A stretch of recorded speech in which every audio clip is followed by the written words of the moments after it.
before, do you think there are still stories left for your Peter Parker to explore? I think it's kind of endless what can be done with that character. But I think you could always find another story to tell, yeah. We should do this again, like, all hang out. You got it. It's a good idea. I'll just grab your number at the end of the battle. Welcome back, everyone. It's Charlie. Andrew Garfield was just talking about coming back as his version of Amazing Spider-Man recently. Marvel and Sony have also made some major changes to their original plans for what Spider-Man 4 is going to be. Avengers 5 Doomsday, Avengers Secret Wars. Based on what he's saying, it's more a question of when he's coming back as his Spider-Man, not if he's coming back. We'll break it all down and explain what Marvel and Sony's new plan is for the larger group of Spider-Man characters, which also includes Tom Hardy's Venom, Tobey Maguire's Spider-Man, all the Sinister Six spin-off movies Sony's been trying to do the last few years. All because they've been trying to get versions of Spider-Man in their movies for years now. If you're brand new to the channel, be sure to subscribe to get all the videos. It's just beginning because production on Spider-Man 4 is about to begin later this year, early next year. The whole reason why Andrew Garfield was talking about coming back as his Spider-Man is because he was promoting a separate movie that he just made with Florence Pugh, Black Widow Yelena Belova, inside the MCU. Don't worry, I'll reference her later in the video because there's more stuff going on with her and other MCU characters separately. But it is a bit of a weird Marvel crossover situation here. They did a totally different movie together called We Live in Time, so they're promoting their movie right now, which is why everybody's asking them about Spider-Man and Marvel stuff. So that's why you've been seeing videos of the two of them together recently. They're hyping up their new movie together. They're both great actors, and all their non-Marvel stuff is usually pretty great, so check that out when that movie is released later this year. Naturally, anytime Andrew Garfield breathes in public, anybody around asks him about coming back as his Amazing Spider-Man. Because of the timing right now with Spider-Man 4 about to start filming soon, we got all these reports about how Marvel and Sony have changed the story. All the questions he's getting right now are about coming back mostly for Spider-Man 4. It's almost like the reporters you hear talking to him aren't even aware that Secret Wars is a movie anymore. Like, oh, by the way, there is like a really big Avengers movie that's coming pretty soon. Everybody just wants to talk to him about Spider-Man 4. This past weekend, he said a couple separate things about Spider-Man 4 and just Spider-Man in general. I think when you hear everything he said, it gives you a much better idea for when he's coming back. In the clip that I put at the beginning of this, he offers that general statement that he's totally open to coming back. He'd love to come back as long as they find the right story. He says there will always be more stories to tell about his Amazing Spider-Man character. That's great. That's what you want to hear from an actor. That's the most important part, like when he comes back, not if he's going to come back. But when it comes to Spider-Man 4 specifically, he was a little more non-committal. If you remember the way he dodged the press in the lead up to Spider-Man No Way Home, the minute that it was suggested that he might come back a couple of years ago, he started getting pummeled with questions from everybody. He started lying his ass off left and right just to try and throw people off the scent. It's Andrew Garfield playing Spider-Man again. Yeah. Oh, you almost got me. No, I'm not. Crying out loud. I'm Peter Parker. That's not possible. I am Spider-Man. There are huge compilations of him lying on all these different press shows about Spider-Man No Way Home. It's hilarious.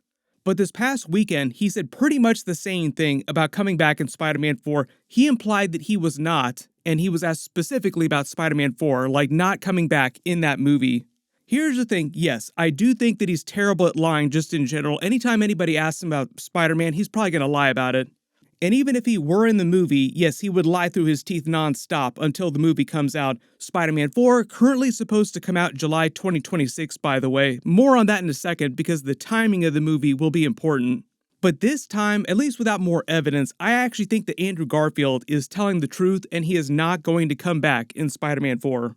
Yes, there were all those reports from the past couple years about Sony wanting to make the movie a bigger multiverse movie, get like a bigger version of Spider-Man No Way Home, bringing both Tobey Maguire and Andrew Garfield back again, but making their roles even bigger in the movie. Part of the whole reason why Spider-Man 4 has taken so long to release, originally it was supposed to come out next year in 2025, is because Marvel, Kevin Feige, and the Sony people on the other side have been arguing about what the story is going to be and which characters they're going to use.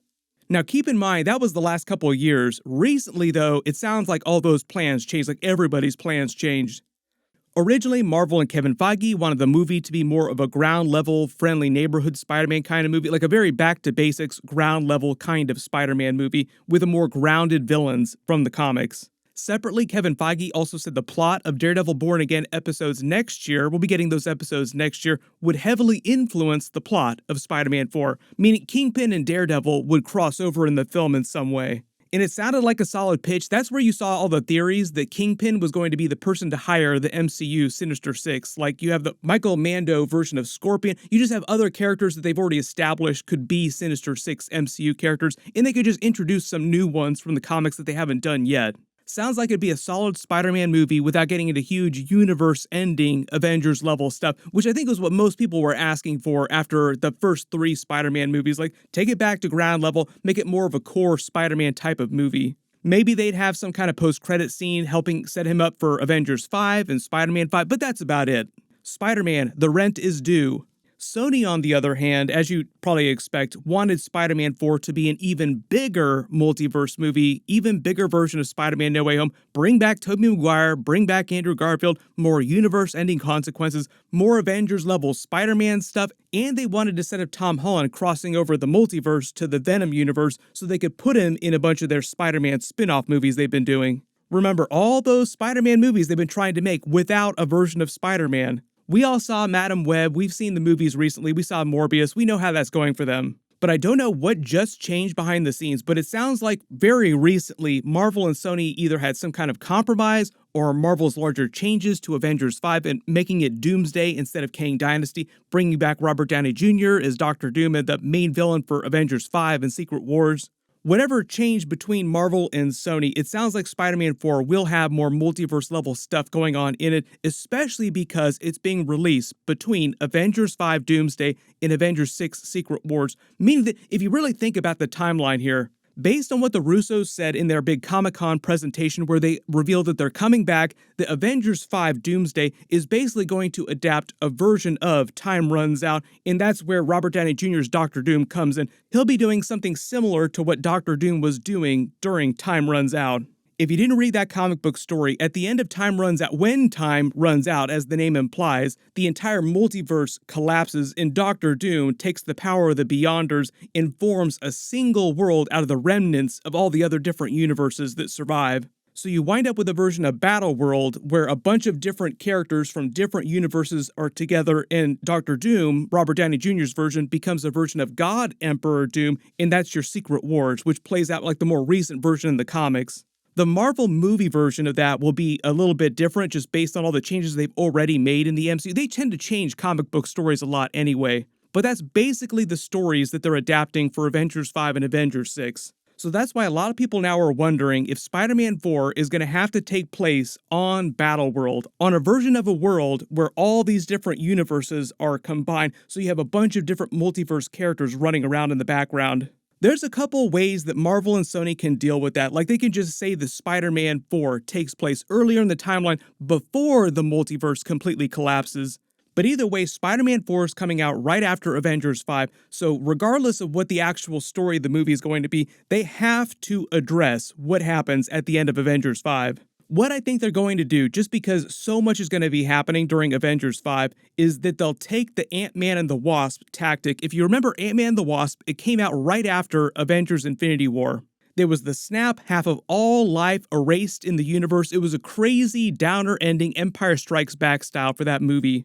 When they got to Ant-Man and the Wasp, the way they explained what happened during Infinity War is they waited till the very end of that movie to explain that the movie actually mostly took place before the snap went down. So the minute that Ant-Man jumped into the quantum realm, in the real world, everybody literally got snapped in that ending. Early theory is that might be what they do with Spider-Man 4, so they don't have to completely deal with Battleworld in the events of the actual movie. They can write whatever story they want and just have it be a more self-contained Spider-Man movie. Then at the very end of the film, they can just have a scene where everything collapses into a single universe and a bunch of multiverse characters show up. Like, Spider-Man just turns around the corner and sees a bunch of multiverse characters again, like Tobey Maguire, Andrew Garfield, anybody that they want, basically. What are you doing here? Oh, I thought this was my Earth. Oh, I thought this was my Earth. No, we're all on the same Earth now because there's only one planet left in the entire multiverse. And it's currently ruled by the guy that used to be your mentor. He looks just like Tony Stark. Most of all the conversations about Robert Downey Jr. coming back as Dr. Doom also now address what's going to happen when Spider-Man sees him. Like, wait a minute, you look just like Tony Stark. That's where all the I Hate You 3000 memes are coming from. On the Sony side of this, keep in mind we also just saw the Venom Last Dance trailer. There's a crazy number of Spider-Man Easter eggs connections to MCU, Tom Holland's Spider-Man. Separately, Kevin Feige has said that he wants Tom Hardy's Venom to eventually come into the MCU in some way. I think he was mostly talking about Secret Wars, just because he likes Tom Hardy's performance as Venom. During the Venom Last Dance trailer, there's a crazy number of Spider-Man Easter eggs connections to MCU, Tom Holland's Spider-Man, and other versions of Spider-Man, like Andrew Garfield's version. A couple big characters that we also just saw in MCU Marvel movies, like Andrew Garfield's version of the Lizard. There was supposedly a young version of Peter Parker in the script that was supposed to be this boy here in the trailer. I don't know if that's still the case or if Sony's changed it since then. They might have Madam Webbed the movie. If you don't remember what happened to that movie, it's very well documented at this point. I've done a couple videos about it when it originally came out. One example of how they changed the film, this is meant to be a deleted scene from Madam Web of Tom Holland's MCU Spider-Man fighting Ezekiel Sims, the villain of that movie. That whole movie was originally supposed to be a Terminator Final Destination type of time travel story leading to the birth of Peter Parker Spider-Man. Now, which Spider-Man it was going to be changed over time, but in the last edit, according to this deleted scene here that they actually made, it would have been Tom Holland's Spider-Man, raising more questions than it answers because people are like, wait a minute, how did Tom Holland wind up in the Venom universe? Because all the Sony movies are meant to take place in the same universe. It's supposed to be the Venom universe. Keep in mind, Kevin Feige had nothing to do with Madam Web. That was a totally different group at Sony. But clearly Sony has been trying their damnedest to get Tom Holland into their Venom spin-off movies. So it's possible what happened with the changes to Spider-Man 4, introducing more multiverse stuff, is that in putting the movie between Avengers 5 and Avengers 6, it just leaves the door open for them to explain how he crosses over with Venom a little bit more, or any other characters that Sony wants him to cross over with, without necessarily having to completely shoehorn him in to their movies, like the Venom movies. Like, we don't need to put him in their universe because he'll be on Battleworld pretty soon with all these Avengers movies. If we want him to cross over with a lot of the Sony characters, we can do that in Secret Wars. It also solves the problem of how Tom Holland gets the actual symbiote, because now they can do it a little bit more like it went down in the comics, where he gets the suit during Secret Wars. Everybody let me know in the comments, when do you want to see Andrew Garfield's Amazing Spider-Man come back in the movies, and when do you want to see Tobey Maguire's Spider-Man come back? It sounds like it'll be at least by Secret Wars. Oh, Yeah, he was purple. I want to fight an alien. There were a lot of times that it seemed like Sony was going to try to explain that the Venom universe was just Andrew Garfield's Amazing Spider-Man universe, but for whatever reason, that just did not work out long term, or like Andrew Garfield did not want to be in those Venom spin-off movies. Whatever winds up happening, of course I will do videos about it. There's a bunch of big stuff coming up. Click here for that Thunderbolts trailer with a whole bunch of Florence Pugh, Black Widow, and click here to learn about the Defenders coming back in the new Marvel Knights project that they're working on. Thank you so much for watching, and I'll see you guys in the next one.